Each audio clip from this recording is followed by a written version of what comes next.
An anthology about the bad, the short lived, and the forgotten shows and events in television history. This is It Was a Thing on TV. Punisher!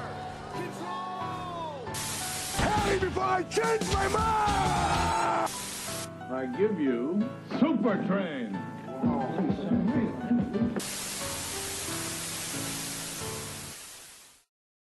Episode 432, submission 1616, the Frank Reynolds Centennial. Now, just to be clear here, we're not talking about the Frank Reynolds from It's Always Sunny in Philadelphia. This Frank Reynolds never went to Risky Rat Pizza as far as I know. So he didn't do it, whatever you want. No. No, we're talking about the Frank Reynolds, the journalist. Now, today, November 29th, 2023, when this is being released on our Podbean feed, is the 100th anniversary of Frank Reynolds' birth. Now, a lot of you people are probably way too young to remember Frank Reynolds. Now, I myself was born in 1984, a year after he passed away. Now, Chico, you were born in 1980. Right. So you were 3 when he passed away. Now, Mike, you were 8 when he passed away, correct? That is correct. Do you have any, memory of him on World News Tonight? No, I can't say that I have a memory of Frank Reynolds, even though my family has been a World News Tonight family for decades, up until and even after Peter Jennings passed away. So, let's get into the story of Frank Reynolds. Frank was born in East Chicago, Indiana.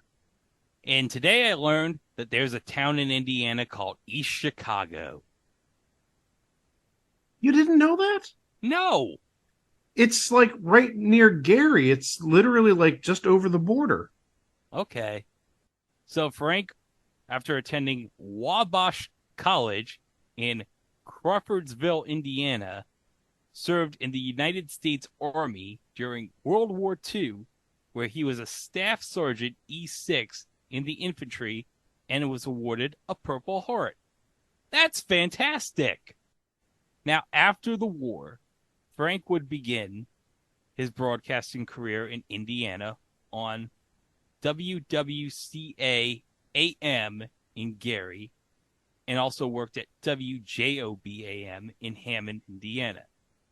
Frank ended up as a television anchor in Chicago on WBKB in 1949, which became WBBM-TV a few years later, and was a CBS-owned and operated station. He would then serve as the Chicago correspondent at CBS, and in 1963 he moved to the second WBKB, which was an ABC-owned and operated station. Now, you might know this station today, guys, as WLS-TV Channel 7. WLS. And only 2 years later, Frank would join ABC News as a correspondent. One of Frank's earliest interviews that is on YouTube is from 1965 with Sergeant Shriver, and it's actually on the official YouTube channel of the Peace Corps, so I'm going to play it for you right now. I'm Frank Reynolds, ABC News, Washington. On college campuses around the country these days, some blunt questions are being asked about the Peace Corps. Here to answer those questions is our Sergeant Shriver, Director of the Peace Corps. Mr. Shriver, don't young Americans have enough to do here at home without going overseas? Well, some of them think that they do, but I think they're wrong. There's really only one problem facing the world today, and that's the problem of poverty and disease and ignorance and hunger, whether it's in the United States or overseas. And there's a great similarity between these problems within the United States and overseas. And consequently, whether a person's working for civil rights or to combat disease and hunger here at home or abroad is irrelevant. The big thing is to be doing it someplace. Most people aren't doing anything anywhere. So you see no conflict then between the recruitment program for the Peace Corps and other agencies trying to do something about social conditions at home? None whatsoever. I would say that at a minimum, 50% of the people who graduate from college today don't do anything either abroad or at home along these lines. They go off into business, they get married, they go into professional school, graduate school, and so on. But they don't get involved in the pressing problems, the problems which are causing revolutions in Panama or Santo Domingo, Dominican Republic, or out in Vietnam or elsewhere. They don't get involved in those issues either at home or abroad. Why should they? Because these are the problems that are going to control the future that they're going to live in, the world in which they're going to live. A lot of people think that they can be successful and prosperous on an island of security all of their own, that they're going to be able to accumulate a lot of money or something like that and be happy and contented at home. I think they're dead wrong. And they might have been able to do that 50 or 100 years ago, but the world is so small now that it's no longer going to be possible for a few people to be very, very wealthy, whereas 90% of the people are poor. And in fact, I think the riots in Watts in Los Angeles, the Watts district of Los Angeles last summer, did serve one useful purpose. They suddenly shocked lots of Americans into the realization that there are serious problems here at home that need attention right now. That just because a suburb, for example, looks nice, because there's a little bit of grass in front of the house and somebody's got a water sprinkler twisting around Saturday afternoon, that does not mean that everything's fine in Watts. You know, a lot of Americans are sort of beguiled by a palm tree. If there's a palm tree waving, everything's got to be great. It isn't true. It isn't true in Florida or Los Angeles, and it isn't true in tropical Africa or Latin America. Do you have a Peace Corps recruitment problem right now? We don't have a problem, except insofar as there's a tremendous need for Peace Corps volunteers. When I say that, there's a demand from overseas, from foreign countries, for twice as many volunteers as we're able to send. Now, I believe in keeping the quality of the volunteers as high as possible. So I would quickly point out they probably never will be able to meet the demand. But the opportunities for Peace Corps volunteers are tremendous, and the opportunities for our country are tremendous, because very rarely has any nation been given the chances that the United States is being given through the Peace Corps. So by 1968, Frank became the co-anchor of the ABC evening newscast with Howard K. Smith. Now, guys, you got to note, NBC had Brinkley and Huntley, and CBS had Walter Cronkite. ABC was like struggling in the news department at like 7 o'clock back then. In fact, back in like around like 66 or 67, they had this kid from Canada by the age of 25, and he did not do too well in the evening news. So they had to shuffle him out to be a foreign correspondent for ABC News. But you'll find out more about that man a bit later. So around 1968, by the time Frank Reynolds is becoming the co-anchor with Howard K. Smith on the ABC Evening News, we've got this really funky promo covering all the news in 1968 that ABC is going to cover.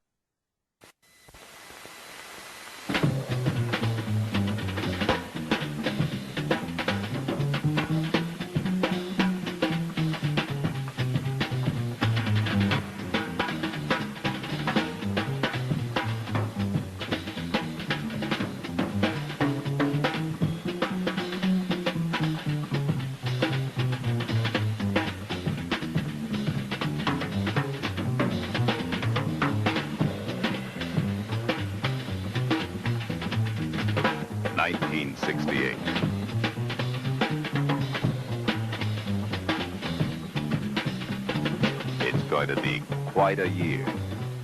It's our job to see that you don't miss it.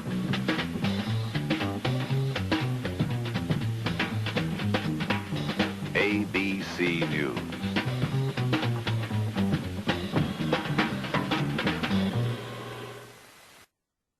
"1968 it's going to be quite a year. That's the understatement of the century, guy. And also in 1968, Frank was a part of a panel show on ABC called Issues and Answers, which also features a very young Sam Donaldson on this show. It's funny, whenever I picture Sam Donaldson, he's always like 50 years old in my mind.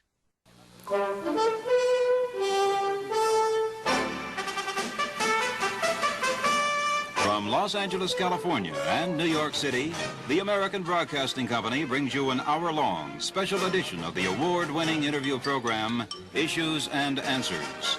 The candidates in the important California primary next Tuesday, June 6th, will be interviewed by ABC News Capitol Hill correspondent Sam Donaldson, ABC News correspondent Bill Matney, and ABC News special correspondent Frank Reynolds.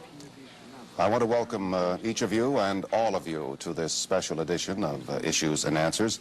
We have tried to be fair and equal in the distribution of time here. I'm not sure that we've succeeded completely, but it's been interesting, and we have been very pleased to have you, all of you, this crowd, on ABC's Issues and Answers today. For Sam Donaldson and Bill Matney, this is Frank Reynolds in Los Angeles. Thank you.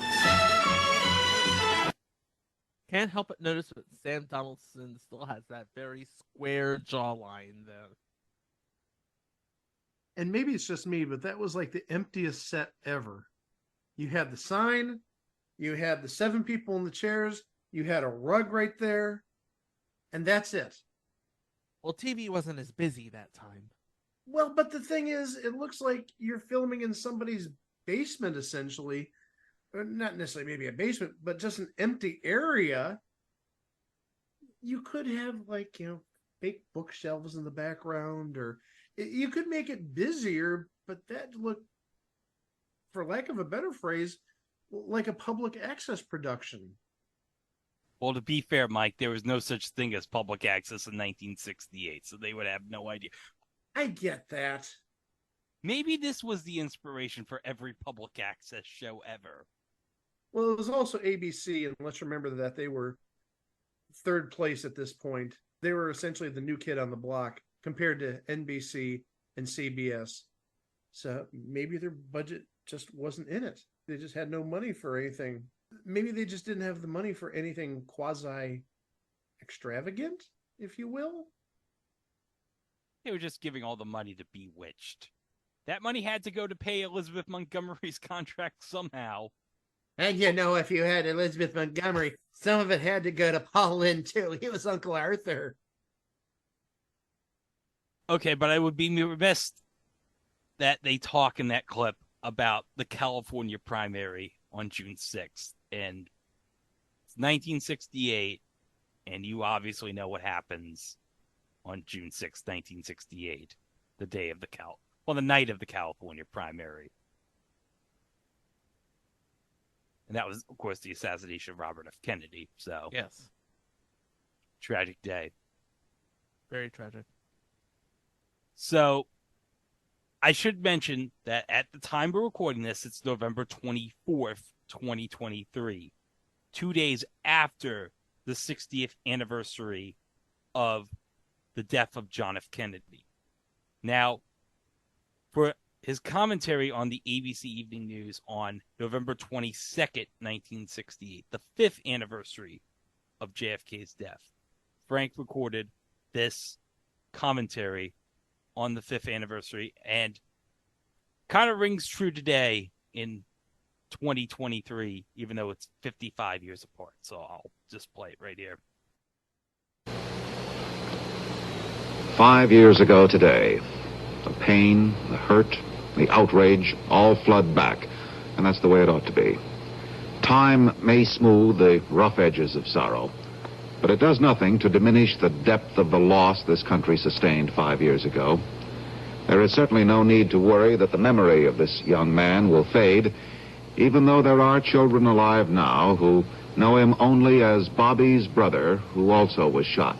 That's the way one 5-year-old described him to me last June.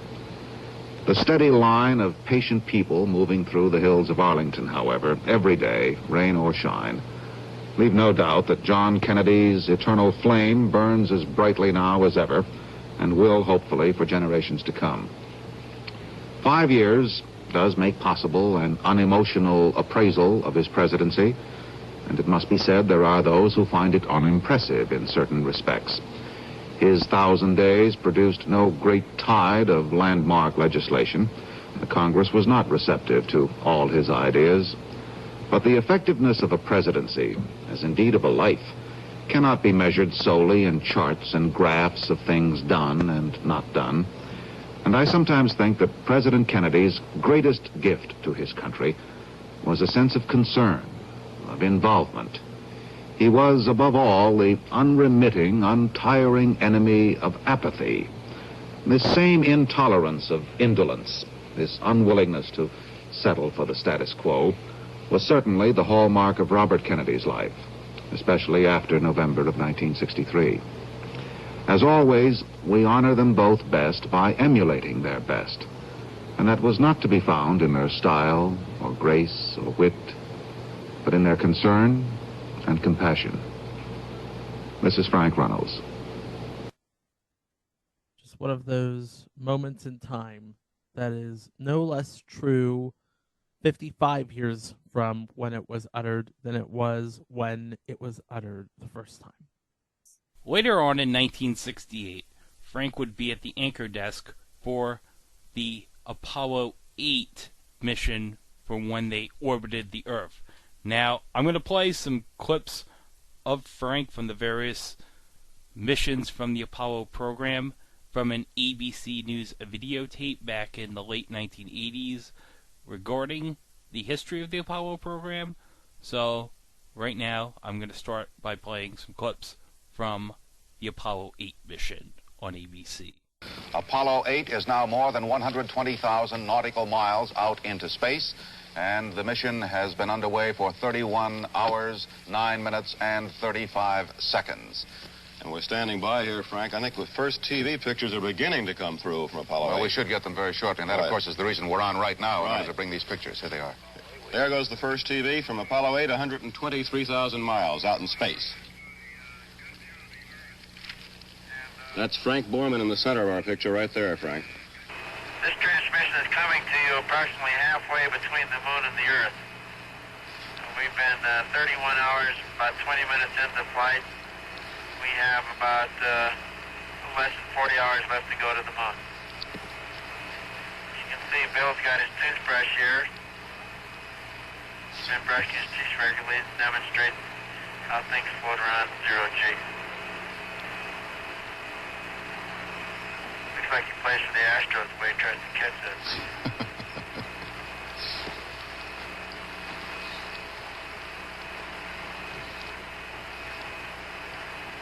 I certainly wish we could show you the Earth. It's a beautiful, beautiful view with predominantly blue background and just huge covers of white clouds. And tonight, the crew of Apollo 8 presents a Christmas Eve program from the heavens. We are now approaching lunar sunrise, and for all the people back on Earth, the crew of Apollo 8 has a message that we would like to send to you. In the beginning, God created the heaven and the earth. And the earth was without form and void, and darkness was upon the face of the deep. And the Spirit of God moved upon the face of the waters. And God said, "Let there be light." And there was light. And God saw the light, that it was good. And God divided the light from the darkness.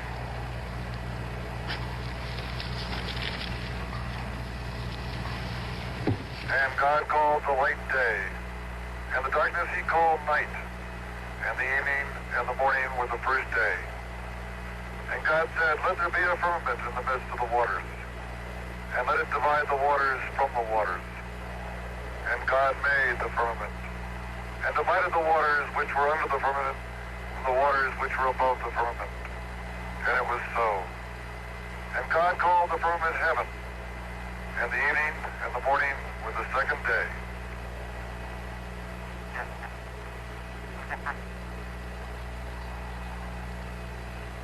And God said, let the waters under the heaven be gathered together into one place, and let the dry land appear. And it was so. And God called the dry land earth, and the gathering together of the waters called he seas. And God saw that it was good. And from the crew of Apollo 8, we close with good night, good luck, a Merry Christmas, and God bless all of you on the good earth. God bless them. Unbelievable. That was the Copernicus crater. And some of what? 3 good men. And next, here are some clips of Frank anchoring the coverage of Apollo 10. But they are now down to 50,000 feet above the surface of the moon, and we can tell just by listening to them that they are seeing these truly spectacular and fantastic sights, and they seem quite excited as they move along closer to the surface of the moon than man ever has been before. About a minute away now from the Centennial, the lowest altitude at which they will be relative to the moon. Right. After passing lunar landing site 1, as Snoopy has just done, that's John Young in the command module. After passing lunar landing site 1, they're coming up on lunar landing site 2. Houston, if you're ready to have Snoopy tweak up the high gain, we're not reading him at all, over. They're coming up on lunar landing site 2, the prime landing site for America's first unmanned lunar landing in July. Snoopy, Houston wants you to tweak up the high gain. They're not reading you. If all goes well on the rest of this critical Apollo 10 mission, then Apollo 11 will be launched on July 16th. It's due to land on the moon under present planning at 2:22 p.m. Eastern Daylight Time on the afternoon of July 20th, a great event in human history. And since you couldn't see it from the audio clips, I should note that what Frank and Jules Bergman were watching in the studio at ABC were these videotape clips from the ship of Apollo 10 with the caption, as seen on videotape by the crew of Apollo 10. And I gotta say, for something being videotaped in 1969 on the surface of the moon, showing the surface of the moon, that is a pretty damn good technological feat for 1969, if I must say so myself. Before we get into the coverage of Apollo 11, I want to play this clip from the coverage of Apollo 11 with Frank talking about the life of Neil Armstrong as it all led to this very important historical moment in July of 1969. Neil Armstrong actually could fly a plane and was licensed to fly a plane before the state of Ohio legally authorized him to drive a car. On his 16th birthday, I believe it was, when he got his pilot's license. And, of course, the most important flight of his career will take place this Sunday when he lands that lunar module on the moon and becomes the first man to walk on the moon. All the astronauts are experienced men, experienced at their line of work, you might say. None more so, really, than Neil Armstrong. He can fly just about anything that has wings. And his flight record is a long jumble of numbers and letters like the X-15, the F-104, the B-47, the Paraglider, the F-5D, and many others. When he was a boy in Wapakoneta, Ohio, he and a friend repaired a wrecked plane, and Neil actually learned to fly it. You can see they're very proud of him there. During those late 30s and early 40s, he developed a love of flying that he has never lost. Armstrong left the small plane class in 1949, however, when, after a couple of years at school at Purdue, he became a pilot in the United States Navy. He flew 78 combat missions during the Korean War, and after the war, Armstrong went back to school to receive his degree from Purdue. And in 1955, he became a test pilot for NASA's high-speed flight station at Edwards Air Force Base in California. And there he continued to add to his flight record that now shows he's had more than 4,000 hours flying time. In September of 1962, Neil Armstrong became an astronaut. He served as backup command pilot for Gemini 5 and then command pilot for the Gemini 8 mission. He was the first man to successfully dock two vehicles in space, but more importantly, he showed his coolness under fire. A malfunction caused the dock vehicles to pitch about wildly. Armstrong separated the Agena from the Gemini spacecraft, but the spinning continued for him and for Dave Scott. Just seconds away from disaster, Armstrong found the cause of the spinning and stabilized the Gemini spacecraft. It was not the first nor the last demonstration by Neil Armstrong of his magnificent control of himself and whatever flying machine he happens to be piloting. And now he is in command of man's most historic flight to date. He is ready. And so here it is, Frank and Jules Bergman on July 20th, 1969, as it happened with the historic event as Neil Armstrong and Buzz Aldrin landed on the moon. And I should note that the video, if you watch it, because all the links from all the clips are going to be in the description in the capsule on our Podbean page. If you watch it, the simulations they do for the moon landing for ABC while it's going on is very technically impressive for the time. And it's over 50 years later. And I think the effects and the simulations they did for this by ABC is very impressive, even today in 2023, considering no CGI, none of the fancy graphics or equipment we have today for trying to show the simulation to people. It looks exactly like you would think or imagine how this was happening live at the time. So here we go with the coverage of the moon landing with Frank. Good day from ABC Space Headquarters in New York. It is July 20th, 1969, and man is about to land on the moon. Eagle will touch down approximately 4 hours and 17 minutes from now, if the flight plan as it is now established goes forward as scheduled. With me is our science editor, Jules Bergman, and we will be here from now on for what will be truly a historic time in the life of our country and in the existence of mankind. This is Apollo Control. That separation maneuver was performed as scheduled, giving the command module a delta V of about 2.5 feet per second, which should give a separation to the two vehicles of about 1,100 feet at the beginning of the descent orbit insertion maneuver. You got right down US-1, Mike.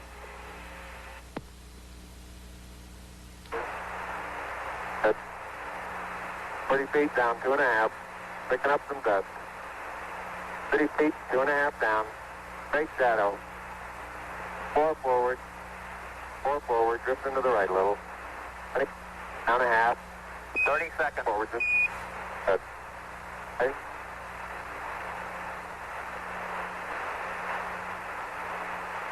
Contact light. Okay, engine stop.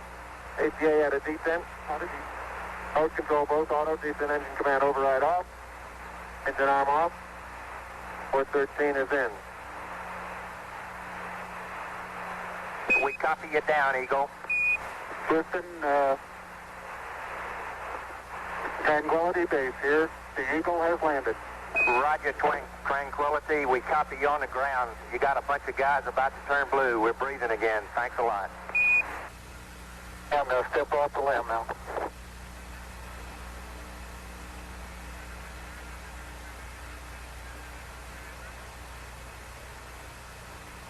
That's one small step for man, one giant leap for mankind. So by 1970, Frank was replaced from the anchor desk at the ABC Evening News for Harry Reasoner. And after the demotion, Frank returned to the field as correspondent for ABC. So I think I mentioned in a previous episode that Harry Reasoner was teamed at one point with Barbara Walters on the evening news at ABC right after she got hired from NBC when she was on the Today Show.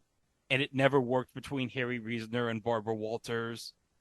So at one point, Harry Reasoner just decided, I'm just going to go back to CBS. So there was like this period for a while where Barbara Walters was kind of lost in the shuffle until she went to 2020. So right now, I'm going to play a commentary that Frank did for his final episode on the ABC Evening News before Harry Reasoner took over back in the late 1970.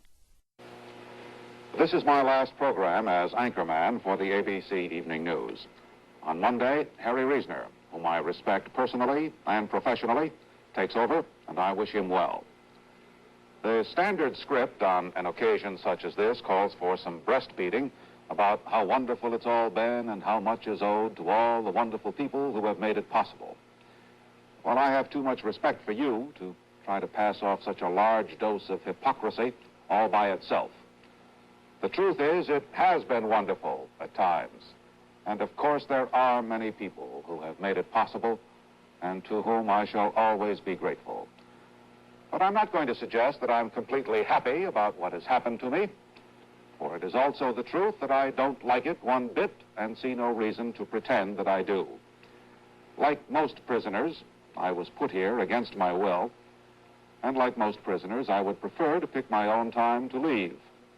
However, such matters are decided elsewhere, and I have no quarrel with the judgment that it is time for a change. I have given this assignment my best, and I'm sure my worst, so maybe we're even.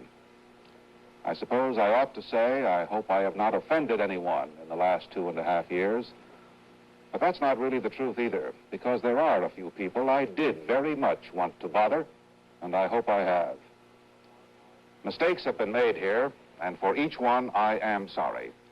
But as inadequate as most of us in this trade know we are, we also know that you have the right to expect at least honesty on this side of the box, and I leave now satisfied that I have given you that. For what is important is not that this program has meant almost everything to me, but that it may have meant something to you. I presume or dare to hope that it has. So there are no regrets here. I've had some grand times and some great fights, and I look forward to more of the same. One last privilege is mine. I can now be among the first to wish you a Merry Christmas and a happy and, pray God, a peaceful New Year. This is Frank Reynolds. Thank you, and good night. But in comes Frank again, and in 1978, Roone Arledge, the visionary producer at ABC, who ran the sports division, was now in the news division, and he had this really hot concept. World News Tonight.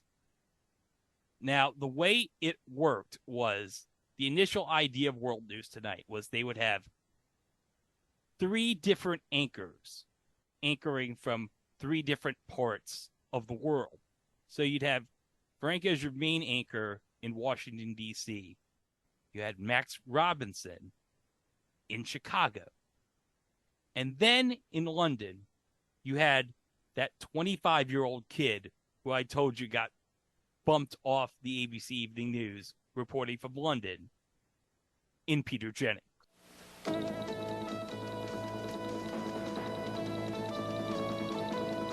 Two leading Russian dissidents go on trial amid worldwide protests. Secretary of State Vance says the trials will aggravate relations with Moscow, but the SALT talks must continue.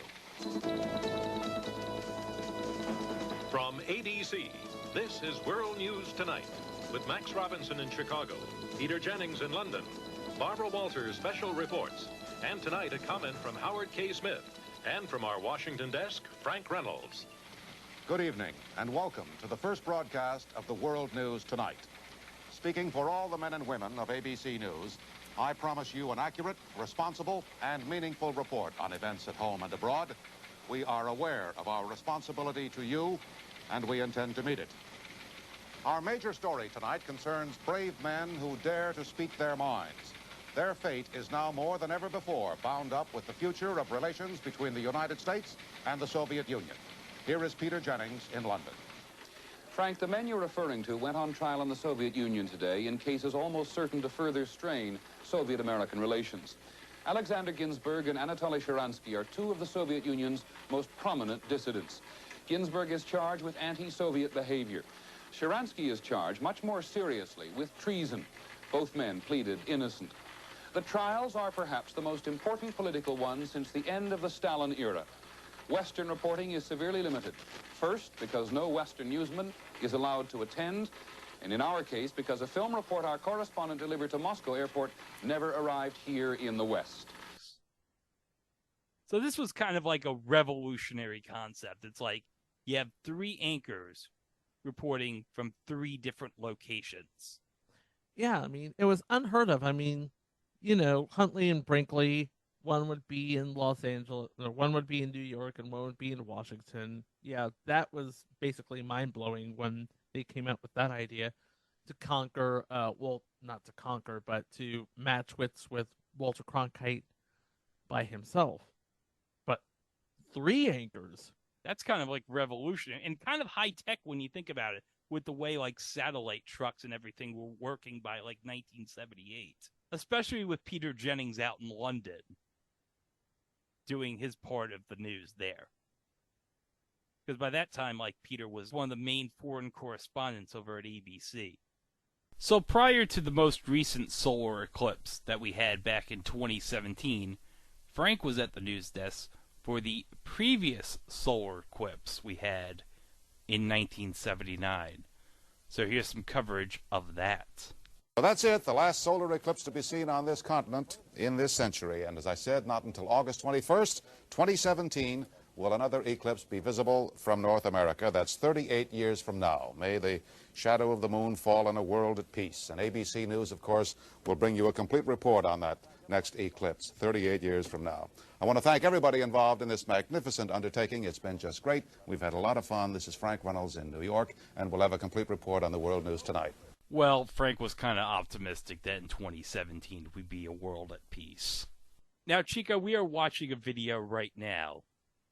Can you describe what's in this video?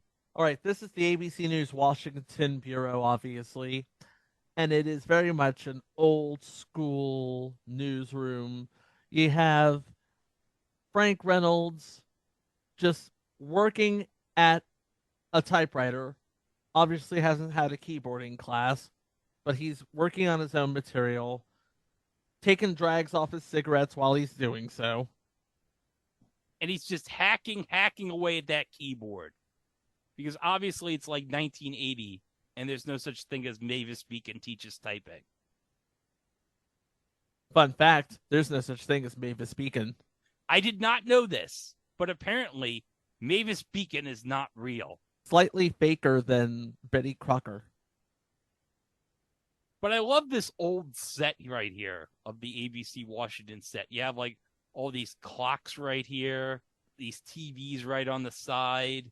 And there's only 4, because, you know, back in that day, cable was unheard of. You only had like 4 different feeds, ABC, CBS, NBC, and whatever was going on the West Coast. Because this is Washington right now. Yes. Well, didn't CNN start out in 80?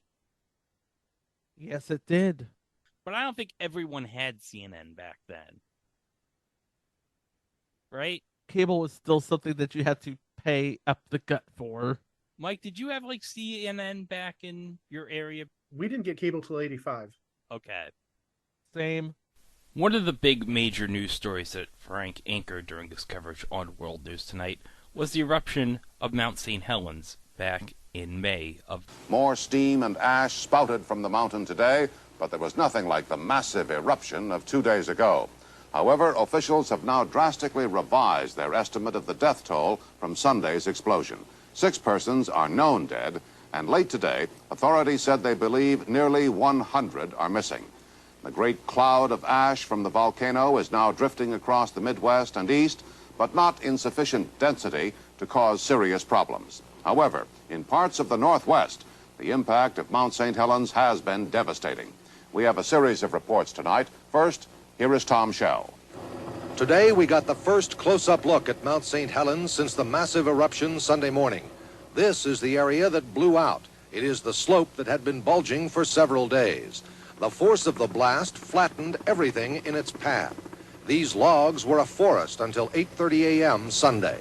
The landscape is almost colorless because of the heavy coating of volcanic ash. This is the bottom of the Toutle River, the water cut off by a 200-foot-high mud flow that acts as a natural dam. Scientists say the water will soon come over the dam, probably causing major flooding downstream. If the dam bursts, it could cause flooding at the towns of Kelso and Longview, Washington, 40 miles away, where 50,000 people live. Silt and mud that got into the Toutle River from the eruption has been carried into the Columbia River, making it too shallow for shipping. At least a dozen freighters are stranded in the ports of Vancouver, Washington, and Portland, Oregon. Mount St. Helens is continuing to send up clouds of ash that are drifting to the east, dropping a heavy layer of ash over a large area. Tom Shell, ABC News, Mount St. Helens, Washington. A horrible-looking sight. That's the way President Carter described the area around Mount St. Helens today after an hour-long helicopter tour of the region. Mr. Carter said the devastation was worse than he expected to see and predicted it will take years to clean up the mess caused by last Sunday's eruption of the volcano. So the next clip I'm going to play is a promo from KTVK TV3 News out in Phoenix featuring Frank. Now, Chico, you lived in Arizona, if I'm not mistaken, correct? Yeah, but I lived in the Tucson market area down near Sierra Vista. Phoenix is a couple hours north, but right now, KTVK is an independent station right now. Arizona's family, they build it. But the ABC affiliate would be K... I don't remember what the calls are, but it's Channel 15 right now. KNXV. Okay, KNXV. Who owns that? Oh, Scripps. Of course Scripps would own that. This is Frank Reynolds in Washington. Now more than ever, ABC's World News Tonight links you instantly to correspondents around the nation and the world covering events as they happen. Together with Peter Jennings in London and Max Robinson in Chicago, we give you a new perspective on the news. Watch ABC's World News Tonight at 5:30, followed at 6 by Arizona's most involved news team. Together we bring you the important news of the day, here on 3. I kind of like those promos. They have like the news anchor there telling you all about the station. It kind of makes it feel like wherever you are in the country, it kind of makes you feel like, oh, we're important. Maybe it's just me, but Frank Reynolds there, he looked a little like Anderson Cooper. Get rid of Anderson Cooper's glasses. I see a lot of Frank Reynolds there. That's a very good point, Mike. I did not think about that yet. But yeah, there's a little Anderson in there. And where did Anderson first get his start in television? ABC News. That's how he got the mole job. But the biggest moment in Frank's broadcasting career would occur on the day of March 30th, 1981, during live news coverage of the assassination attempt on President Ronald Reagan. Now, early reports received by the newsroom at ABC indicated that his press secretary for Reagan, James Brady, and others had been shot, but that Reagan was uninjured. However, Frank became upset when a report arrived at ABC indicating that Reagan had indeed been struck, and at one point was heard shouting at an individual off screen to speak up as more information arrived. Now, I have the clip because, Chico, you remember how Ben at the Oddity Archive had that episode about breaking news? I do. This was just one of the big breaking assassination stories in that block. Yes, so there's going to be a bunch of various clips here. Now, the whole thing that Ben found is no longer on YouTube. So I'm just going to post the snippets that remain because this is the best I could find from that incident that's on Ben's montage here. So this is at the 23:43 mark of Ben's breaking news videos. So let me play it right here. Videotape of an incident that took place less than 15 minutes ago at the Washington Hilton Hotel when shots were fired at President Reagan. Here you see the president coming out now. You just have to watch. I don't know whether we can hear this or not. Affairs. Lynn Nofziger has told reporters at the hospital that the president was not wounded. Okay, so now we're at the clip here, and in Ben's notification here, in parentheses, says this occurred sometime between 5:10 and 5:30 p.m., hours after the shooting. He was wounded. My God. He was, the president was hit. He is in stable condition. All this information, the president was hit. He was hit in the left chest, according to this, but he is in stable condition. And the typed information I have is that he is okay. Speak up. The president was hit. That was really a different time. The way Frank reacted to what he was reading, you don't see that nowadays. The way that Frank took control, telling the person on the side, speak up, he was like the quarterback of the newsroom, if you will. Yes. That was an exercise in accountability in real time.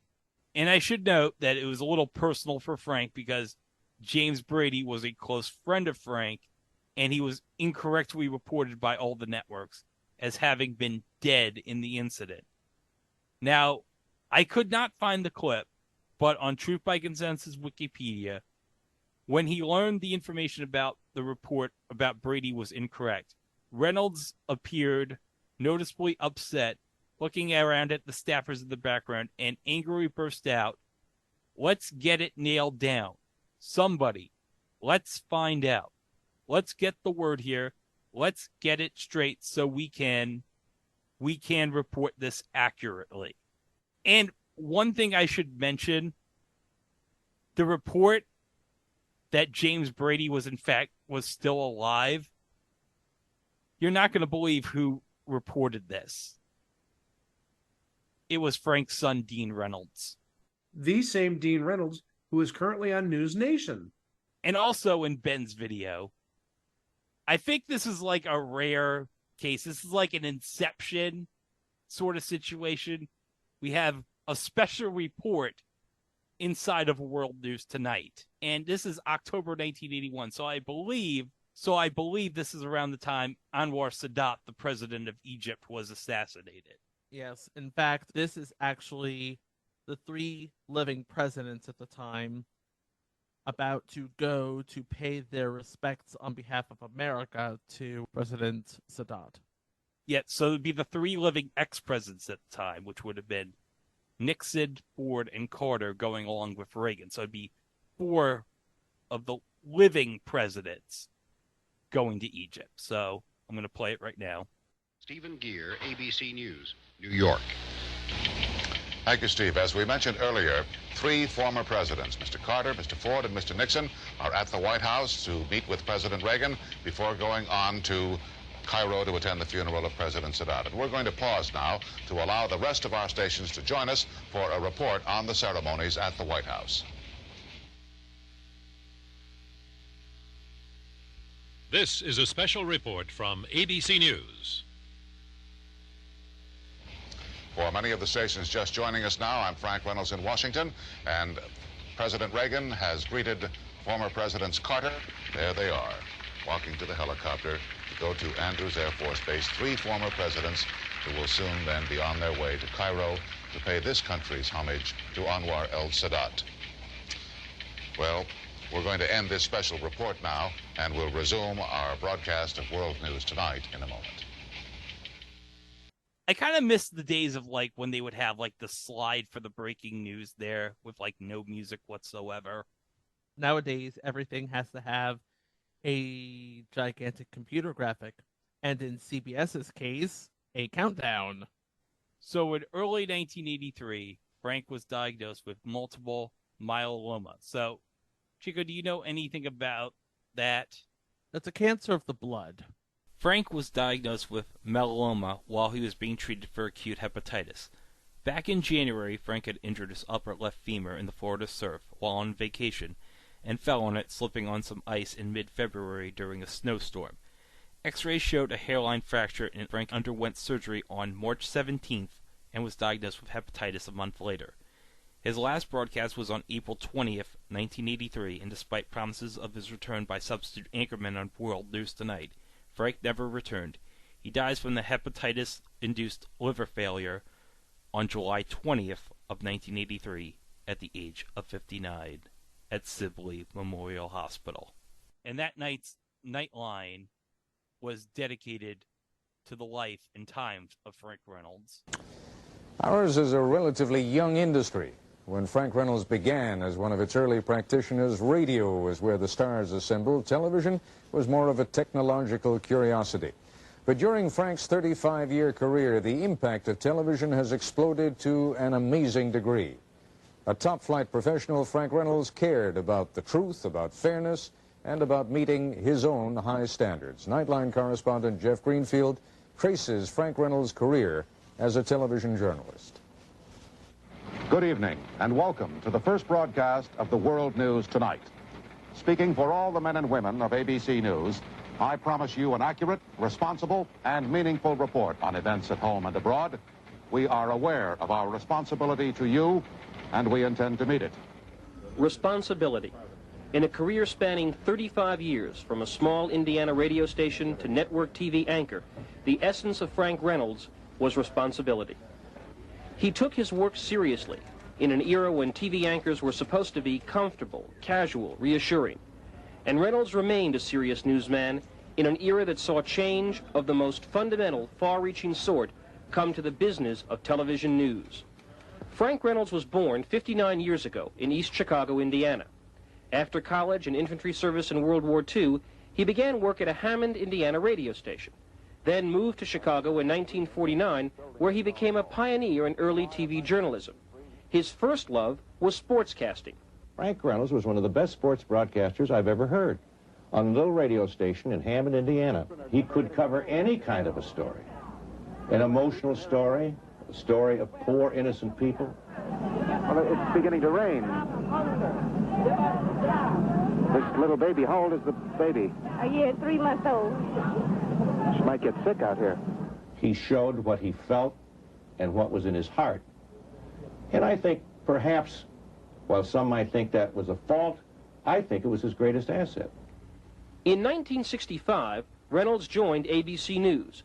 It was a time when the network news operation was something of a stepchild. At that time, ABC News was about fourth in a three-network race, if you can be that low. Now, we had a very small organization working on a very slim budget. By 1968, Reynolds was co-anchoring the evening news with Howard K. Smith. He was also offering sharp commentary, which did not sit well in some high circles. Don't give anybody a chance to say the old gut fighter, go for the jugular Nixon is finally showing himself once more. Just take it easy, and above all, keep your cool. Well, that's difficult, especially when his natural instinct is to smash the enemy with a club or go after him with a meat axe. Had this slander been made by one political candidate about another, it would have been dismissed by most commentators as a partisan attack. But this attack emanated from the privileged sanctuary of a network studio and therefore had the apparent dignity of an objective statement. In December 1970, Reynolds was replaced as evening news anchor. He bade farewell to his audience with his customary candor. But I'm not going to suggest that I'm completely happy about what has happened to me, for it is also the truth that I don't like it one bit and see no reason to pretend that I do. Like most prisoners, I was put here against my will, and like most prisoners, I would prefer to pick my own time to leave. However, such matters are decided elsewhere, and I have no quarrel with the judgment that it is time for a change. But after a brief period on the fringes, Reynolds returned to the center at a time when television news was being shaken to its roots. Hi, Governor. Hi, I don't want to take away from your great moment here. Hi, Nancy. Mrs. Reagan. TV had become the center ring of American politics, where candidates for president were expected to debate each other face to face. Mr. President, when you came into office, you spoke very eloquently. The communication satellite and other technologies had collapsed national boundaries, enabling historic adversaries to meet face to face. So that after tomorrow, your ambassadors, for example, your two ambassadors in Washington can meet and talk? Why not? Well, because they never have before. It has never happened, yes. But I said today we are ready. There should always be a beginning. The confines of the news studio had become as limitless as the globe. An anchor could report the news from the coal fields of West Virginia. Here in the coal fields, it is clear that something more important than 3 months' pay has been lost by these people. They have lost faith in their government and in the leaders of their union. Or the capitals of the world. Good evening from Versailles. This is Frank Reynolds in Jerusalem. This is Frank Reynolds in Saigon. This is Frank Reynolds with the President in Punta del Este. This is Frank Reynolds in Leningrad. This is Frank Reynolds among friends on San Rafael Street in Havana. And sometimes, even the world wasn't the limit. Columbia, the space shuttle, ready to go. The first rays of the sun breaking now across the eastern United States. Most of the country still in darkness, but here at the Kennedy Space Center on Cape Canaveral, it is the dawn of a new day and a new era in the history of flight. Frank was the person that enabled us at ABC News to develop what at first we called the floating anchor, the sub-anchor. That is, the anchor who moved out from behind the desk. Anchors now, as a matter of course, are out there, whether it's Sadat meeting Begin or it's the day Jaruzelski ends martial law in Poland or a summit somewhere. Anchors are on the scene. And Frank Reynolds was very much one of the innovators of that kind of work. And with the impact of instant news came dilemmas. What happens when there is no time for editorial judgment? When apparently sound information, the reported death of Press Secretary Jim Brady during a 1981 assassination attempt on President Reagan, turns out to be wrong.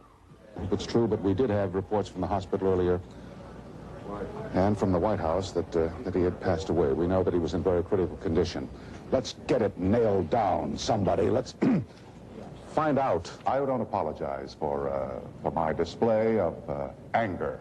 It was anger, and it was anger directed more at myself than at anybody else, certainly, because I really regretted that I had not insisted on further corroboration. He was not someone you could push around when he felt that he was wronged or that the situation was not appropriate or and somehow out of step. He was the first to express it as well. And that's a valuable asset, I think, in journalism. And Frank encompassed all of those things. He was, at the core, a thoroughly professional reporter. Frank also had a real emotional connection with the news. He felt it. And sometimes he let that feeling show. And that's not always a bad idea. Frank has always been a get-up fighter. Get knocked down, get up. And I guess I really expected him to get up. And this time, when he didn't get up, to say that I was shocked would be an understatement. Frank was a genuine journalist. He didn't want to get in the way of the news. He wanted to report it to people, and it never occurred to him to think what he might look like or how he was lit or whether his mic made him sound good or bad.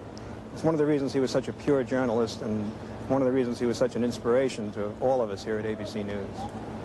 But perhaps the most impressive tribute was paid to Frank Reynolds during his lifetime by his critics. He always took the news so seriously, they said. He acted as if the weight of the world was on his shoulders, they said. Well, maybe Frank Reynolds knew what some others in this medium have forgotten, or never knew at all. That matters of life and death, war and peace, wealth and poverty are indeed serious, and so is the power and the responsibility carried by this medium.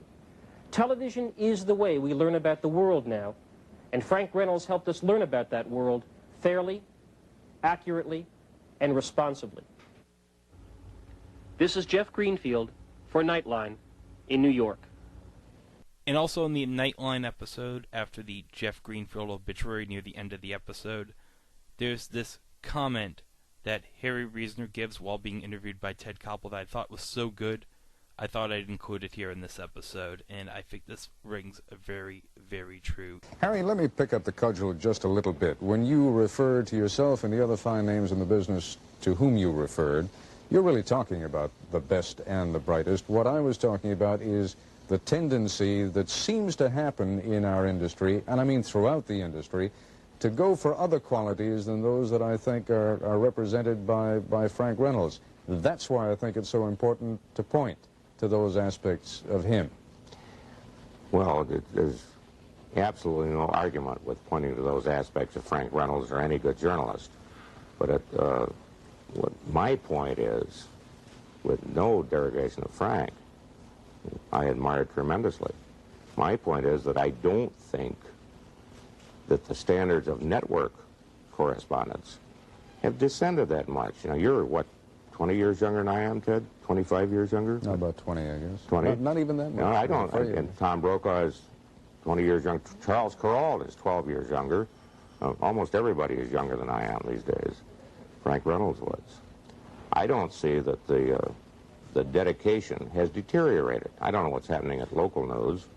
There was Charles Kuralt made a speech saying that there's an awful lot of emphasis on hairspray, which you can't argue with, Ted. But I think that was because I think it's because Charles is bald and has been since he was 28. But I don't think we are descending. And my point is, I don't think Frank would like to be pictured as the last of a vanishing breed or one of the last. Frank's funeral was held on July 24th at St. Matthew's Cathedral in Washington. And some of the people that spoke at his funeral were his various ABC News colleagues, Peter Jennings, Ted Koppel, and Jeff Greenfield. And also attending the funeral, and this was very classy, President Ronald Reagan. Well, it was actually reported that the Reynoldses and the Reagans were actually good friends. Yes, they had known each other quite a bit over the years. Frank was laid to rest at Arlington National Cemetery, and I'm sharing with you right now the tombstone right here that reads, Frank Reynolds, Staff Sergeant, United States Army, November 29th, 1923 to July 20th, 1983, a man who cared, beloved husband and father, dedicated journalist. So even though it's been like over 40 years since his passing, I mean, he gave like life to the world news format, which is now gone on strong. It carried over with Peter Jennings for the next 20 plus years until his death, and is now being held today by David Muir at ABC News. The show's been around 45 years, and it's outlasted Frank by 40 years now. And it's kind of like a big legacy. He was one of the first three at World News Tonight, and it's still going strong today. It may not be as good today as it was 20, 30, 40 years ago, but it is still going strong. You got to give it that. Yes. And would you believe that Frank Reynolds has a lasting legacy? Aside from Dean Reynolds over at News Nation, obviously, but his is the voice. If you remember Paul Hardcastle's 19, his is the voice narrating that sort of documentary text that you hear. That makes sense now that you say that. I never made that connection.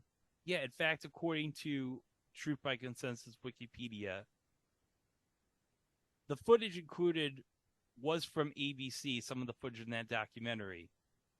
But ABC demanded that it be replaced, so Paul Hardcastle replaced it with stock footage. But Frank Reynolds' voice was kept on that recording. So that's kind of like really cool, considering like he's in like a song, which is pretty much probably what most people like today would know him for in a weird way. They probably don't know him as an anchor, but they probably know him as the narrator in that song. Well, nothing else I can say, but I mean, 100 years, and well, he hasn't been with us in 40 years, but Frank Reynolds, in his 59 years with us on this earth, left a very lasting legacy in television news. And he was certainly a thing on TV. A thing on TV who cared. Yes. And I think that's pretty much what's missing in today's television news.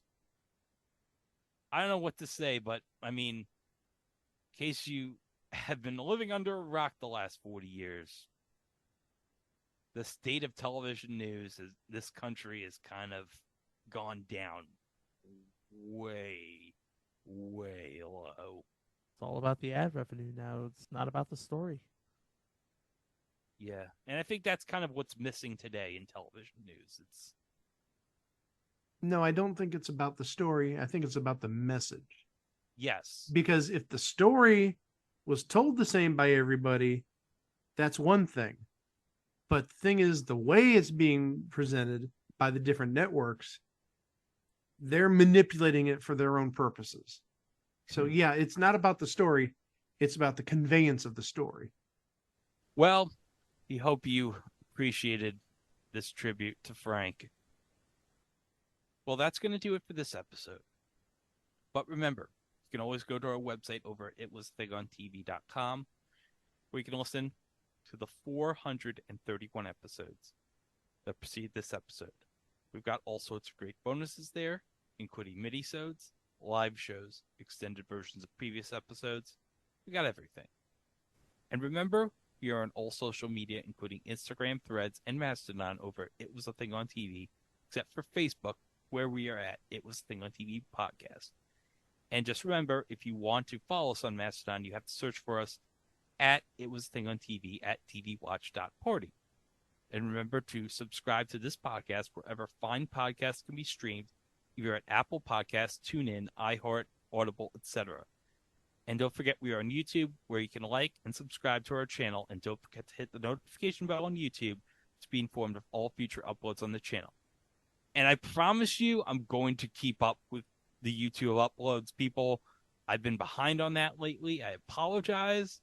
Just everything with Thanksgiving and work and everything, I've kind of been behind on that, but I'll get everything up to date. Don't worry.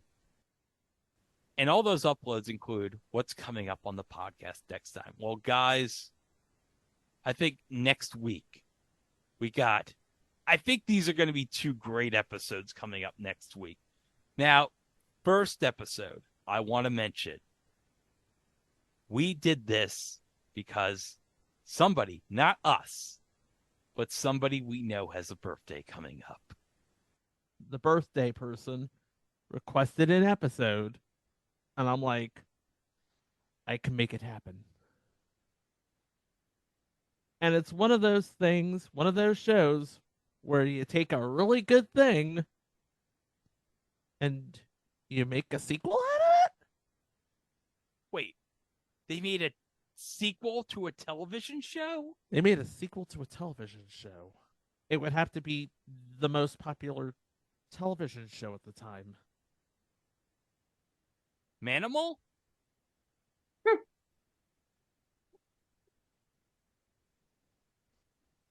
Yes, Manimal.